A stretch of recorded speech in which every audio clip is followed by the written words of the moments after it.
The New York Police Department has reported a staggering increase in shooting numbers and injuries, as officials warn there's a storm on the horizon and say changes must be made.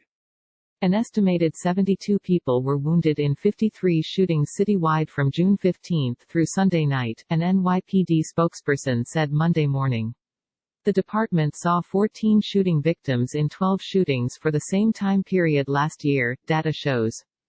Those numbers include a 24-hour period on Saturday that recorded about 24 shootings in that time frame, the spokesperson confirmed.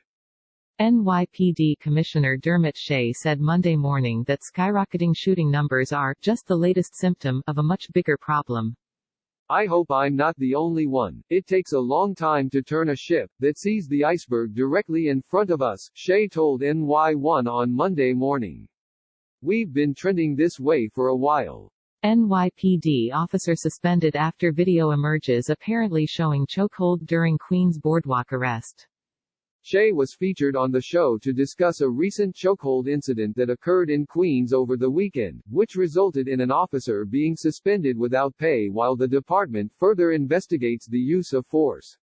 But about halfway through the interview, Shea changed gears, noting that, in addition to the officer's use of the chokehold, the quality of life nexus concerns him.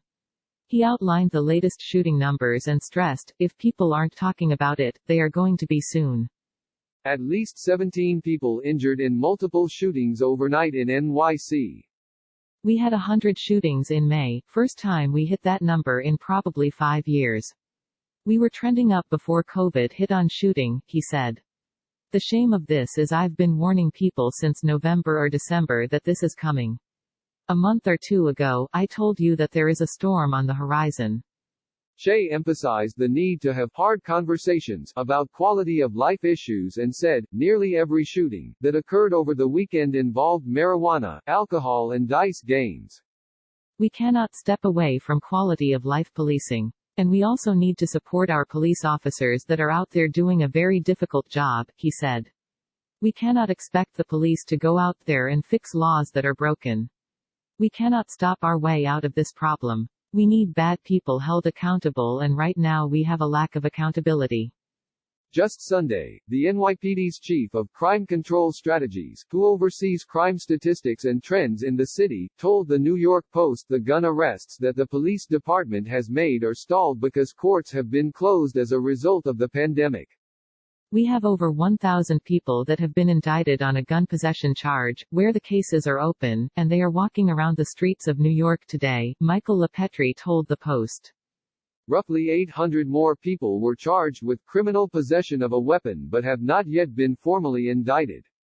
Miranda Devine blames de Blasio, bail reform laws for troubling rise in NYC murders. It's a free-for-all.